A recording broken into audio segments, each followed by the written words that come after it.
Hello friends, welcome to Shailuna Kapuganti channel. అందరికీ నమస్తే అండి. మన ఆండాల్ తల్లి ఆచరించి తరించినటువంటి ధనుర్మాస వ్రతాన్ని ఏ విధంగా చేయాలో అందరికీ తెలియచేయుటకు తిరుప్పావై అనే దివ్య ప్రబంధాన్ని మన తల్లి రచించింది. అందులో 30 పాసురాలు ఉంటాయి. అందులోని 16 పాసురాలను మనం ముందు వివరించుకున్నాం. 16వ పాసురంలో మన గోదాదేవి వారి గోష్ఠి అందరూ కలిసి నందగోపుని ఇంటి దగ్గరికి వెళ్ళి అక్కడ బయట ఉన్న ద్వారపాలకులు ఇద్దరిని ఏ విధంగా మేల్కొల్పారో మన ఆండాల్ తల్లి వివరించింది. ఆ పాసురంలో మనము ఎదుటివారిని ఏ విధంగా గౌరవించాలి, గౌరవ ప్రతిపత్తులు ఏ విధంగా లభిస్తాయి, కార్యసిద్ధి గురించి తెలుసుకున్నాం. ఈరోజు 17వ పాసురం ఏమిటో తెలుసుకుందాం. అంబరమే తన్నీరే సోరే అరసెయ్యుం எம்பெருமான் நந்தகோபாலா எழுந்திராய் கொம்பனார்க்கெல்லாம் கொழுந்தே குலவிளக்கே எம்பெருமாட்டி யசோதாய் அறிவுராய் அம்பரமூடருத்தோங்கி உலகலந்தா உம்பர்கோ மானை உறங்காது எழுந்திராய் செம்பர்கெழலடிச் செல்வா பலதேவா ఉంబియుం నీయుం ఉరంగు ఏలో రెంబావాయ్. ఈ పాసురం కూడా 16వ పాసురం లాగానే ఆచార్య ప్రధాన్యమైన పాసురము.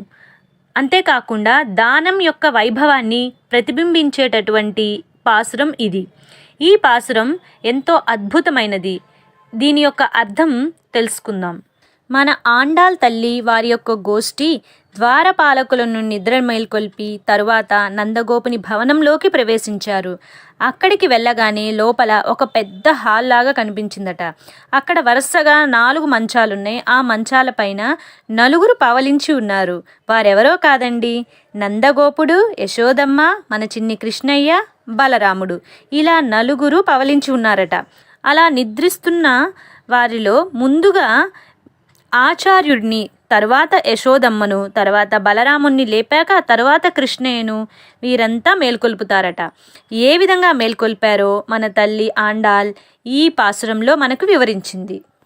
ఇక్కడ ఆచార్యుడు అంటే నందగోపుడు, అంటే వారందరినీ పాలించేవాడు. నందగోపుడు రాజు కాబట్టి ఆచార్యుడు, ఆ ఇంటికి పెద్ద కాబట్టి అందుకని అంత గౌరవం ఇచ్చారు. ముందుగా నందగోపరాజుని ఈ విధంగా మన గోదాదేవి వారి గోష్ఠి లేపుతుందట. నందుడు ప్రజలను ఎంతో బాగా పరిపాలించేవాడట. దాన గుణంలో మిన్న. అందుకే ఈ విధంగా తల్లి చెబుతుంది. వస్త్రములు, చల్లని తీర్థము, అన్నమును ధర్మబుద్ధిగా అధికముగా దానం చేయు స్వామి అంటే పాసురంలో కూడా ఎంబెరుమాన్ అంటున్నారు. అంటే ఇక్కడ స్వామి అంటే మమ్మల్ని అందరినీ పాలించు రాజా, నందగోపుడా నువ్వు మేల్కొనవయ్యా అని వాళ్ళ గోష్ఠి మన గోదాదేవి అందరూ కూడా మొదట నందగోపుణ్ణి కీర్తించుతూ ఆయన దాన గుణము ఎటువంటిదో వివరిస్తూ నందగోపుణ్ణి గోదాదేవి మరియు గోష్ఠి వారంతా కలిసి నిద్ర నుండి మేల్కొల్పారు. ఆ తరువాత మన తల్లి యశోదాదేవిని ఏ విధంగా నిద్రలేపుతున్నారో ఈ పాసురంలో వివరిస్తుంది మన ఆండాల్ తల్లి. నదీ తీరాల్లో ఉండే నీటి ప్రబలి మొక్క వలె సుకుమారమైన వంటి దానవు నీవు అని యశోదాదేవిని ఎంత చక్కగా వివరిస్తుందో. ఆ నీటి ప్రబలి మొక్క నీటి అలజడులకి అంటే కదలికలకి అది ఊగుతూ తూగుతూ ఉంటుంది.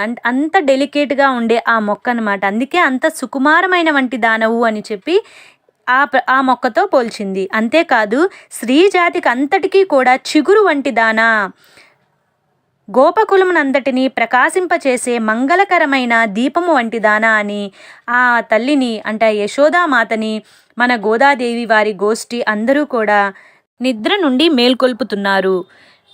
యశోదాదేవిని వీరందరూ నువ్వు మా అందరికీ స్వామిని వంటి దానివి అన్నారు. ఎందుకంటే నందగోపుణ్ణి వారు స్వామి అన్నారు. అందుకే యశోదమ్మను స్వామిని అంటున్నారు.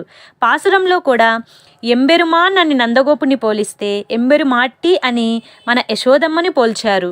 నువ్వు త్వరగా తెలివి తెచ్చుకొని లేవమ్మా, మేల్కొనవమ్మా అని చెప్పి యశోదాదేవిని నిద్ర నుండి మేల్కొల్పారట. గోదాదేవి వారి గోష్ఠి నందగోపుణ్ణి నిద్రలేపారు. తర్వాత యశోదమ్మను నిద్రలేపారు. ఇక ఆ తరువాత మన కృష్ణయ్య నిద్రలేపబోతూ వారి యొక్క పాదాలని చూశారట మొదట. అప్పుడు కృష్ణునితో ఈ విధంగా అంటున్నారట, రాక్షసరాజు అయిన బలిచక్రవర్తి అహంకారాన్ని అంచుటకు వామనావతారం ఎత్తి ఒక చిన్న పిల్లవానిగా వచ్చి బలిచక్రవర్తిని 3 అడుగుల దానం అడిగింది నువ్వే.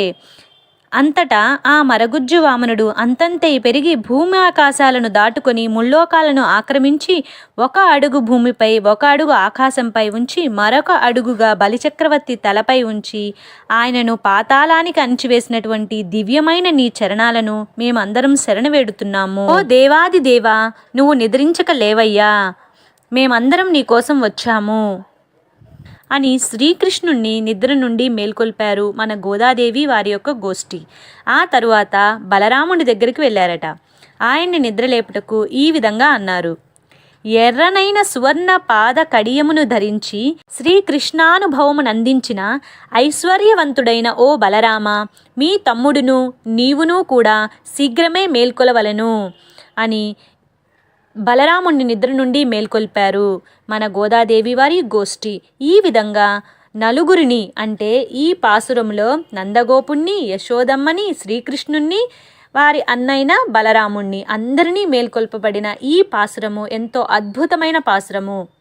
నందగోపుడు ఎంతో దానశీలి అట, దాన ధర్మాలలో మిన్న. అంతేకాకుండా ప్రజలను ఎంతో బాగా చూసుకునేవారని ముందుగా చెప్పుకున్నాము. అందుకే కాబోలు మన కృష్ణయ్యకు కూడా దానగుణం వచ్చి ఉండవచ్చు. ఈ నందగోపుడు, కృష్ణుడు వీరందరి దానశీలులు తెలుసుకున్నాక ఈ దానం యొక్క వైభవాన్ని ప్రతిబింబించేటటువంటి ఈ పాసురాన్ని అందరూ తెలుసుకోవాలని, అందరూ వినాలని అనుకుంటూ thanks for watching this video. అందరికీ నమస్తే అండి. ఆండాళ్ తిరువడిగలే శరణం అంటే ఆండాళ్ తల్లి పాద పద్మములకు నమస్కారాలు తెలుపుతున్నాను అని అర్థం.